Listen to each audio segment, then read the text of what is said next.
Bonjour Fabrice Matatia, vous êtes l'auteur de Loi et Internet chez Roll. Dans votre ouvrage, vous abordez la problématique nouvelle du BYOD, une frontière brouillée entre vie privée et vie professionnelle. Comment encadrer le BYOD ? Alors, BYOD, ça veut dire Bring Your Own Device. Il y a une traduction française qui est avec, apporter votre équipement de communication, mais qui est très peu utilisée. Donc le BYOD, c'est cette tendance à avoir son smartphone, sa tablette à titre personnel, et qui sont beaucoup mieux que ce que l'employeur nous fournit. C'est beaucoup mieux que ce qui est sur catalogue, donc c'est ce qu'on amène au bureau et on a envie de travailler dessus.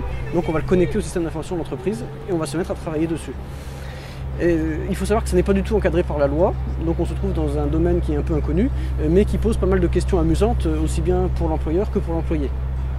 Alors, côté employeur, la plus connue, c'est déjà l'aspect sécurité, c'est-à-dire qu'on connecte au système d'information de l'entreprise un équipement dont on ne sait pas s'il y a des antivirus dessus, quelle est sa protection vis-à-vis des malwares, et donc potentiellement, c'est une porte d'entrée pour un certain nombre de malwares qui vont essayer d'infecter le système d'information de l'entreprise. Ensuite, côté employé, vous avez aussi quelques questions qui peuvent être amusantes. Là, ce n'est pas la loi qui le dit, mais c'est plutôt la jurisprudence, côté Cour de cassation, qui dit que tout appareil qui est connecté au système d'information de l'entreprise est présumé professionnel, et donc ça veut dire que l'employeur a la main dessus. Donc ça veut dire que si vous connectez votre tablette ou votre smartphone au SI de l'entreprise, il devient propriété de l'employeur en quelque sorte, qui peut avoir accès normalement à tout ce qui est dedans, et qui peut, s'il a envie, effacer tout ce qui est dedans, qui peut modifier, qui peut tout contrôler. Donc ça donne un droit à l'employeur sur le contenu de votre appareil que vous n'aviez pas du tout prévu au départ. En pratique, pour encadrer ça, ce qui est conseillé, c'est que ce soit vraiment posé de manière contractuelle au niveau de l'entreprise, soit au cas par cas si c'est très peu de salariés qui sont concernés, donc dans leur contrat il est prévu qu'ils amènent un outil personnel et que cet outil ils auront tel droit dessus et l'employeur aura tel droit dessus, ou alors si pas mal d'employés sont concernés, dans ce cas-là il faut carrément un accord d'entreprise qui va formaliser, soit en tant qu'accord séparé, soit dans la charte informatique, pour formaliser exactement quels sont les droits respectifs de l'employeur et des employés. Le pendant du BYOD est le télétravail. La pratique se développe, en particulier avec le nomadisme. Pourtant, peu d'accords sont signés.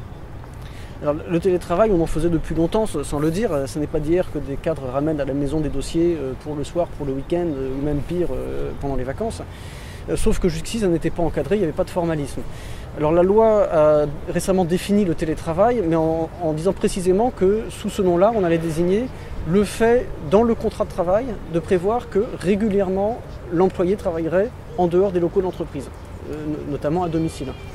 Et donc le contrat de travail doit prévoir combien de jours par semaine il va le faire, à quelles heures il doit être joignable, quelles sont les modalités de cessation de cette pratique, si jamais l'employé veut revenir dans les locaux de l'entreprise, et puis également régler les questions annexes financières, qui achète l'équipement, qui paye la connexion Internet, qui paye les éventuels logiciels, les licences, est-ce que l'employé peut utiliser l'ordinateur à titre personnel en dehors des horaires de télétravail, tout ça doit être formalisé dans le contrat de travail. Et donc globalement, on pense qu'environ, mettons 10% de la population active est concernée de manière globale. Et maintenant, le nombre de réellement contrats formalisés est beaucoup moins important, et ce sont surtout les grandes entreprises, notamment du CAC 40, qui ont mis en place une politique de télétravail formalisée. Avec le développement de la présence des salariés sur les médias sociaux comme Twitter, LinkedIn, Facebook, parfois même encouragés par l'entreprise, comment encadrer ces pratiques ? Alors la question qui se pose, c'est si vous avez par exemple un compte Twitter en tant que salarié d'une entreprise, c'est est-ce que finalement ce compte il est à vous personnellement et si vous quittez l'entreprise, vous partez avec vos followers, ou est-ce que ce compte appartient à l'entreprise et peut être considéré comme un compte professionnel? Alors jusqu'ici, il n'y a pas non plus de loi là-dessus. La jurisprudence va plutôt dire que c'est votre compte à vous et que donc vous en êtes le propriétaire et tant pis pour l'employeur. Donc il faut que ce soit bien clair avec votre employeur si ce compte est développé dans le cadre de votre poste, à quel point l'employeur a un droit de regard dessus et à quel point il peut le récupérer si vous quittez l'entreprise.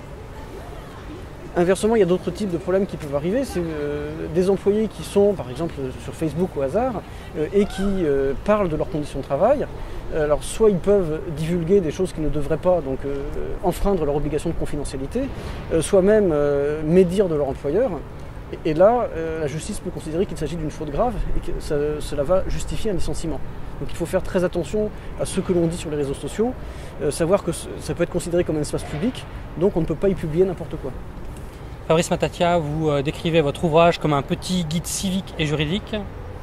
Alors, loi et Internet, c'est destiné à tout le monde, c'est grand public. Et donc, il s'agit, dans la vie de tous les jours, où on est sur Internet du matin au soir, à titre privé comme à titre professionnel, de savoir quelles sont les règles qui sont applicables pour le BYOD, pour le e-commerce ou pour le e-banking. C'est vrai que vous êtes aussi auteur de traitement des données personnelles. Alors là, c'est un ouvrage qui est plus spécialisé, qui va s'adresser aussi bien aux DSI qu'aux étudiants en droit. Il s'agit de déterminer quelles sont les règles applicables en termes de données personnelles, aussi bien pour vos clients, pour vos salariés, toutes les règles que vous allez traiter dans votre activité. Merci Fabrice Metatia. Je vous remercie.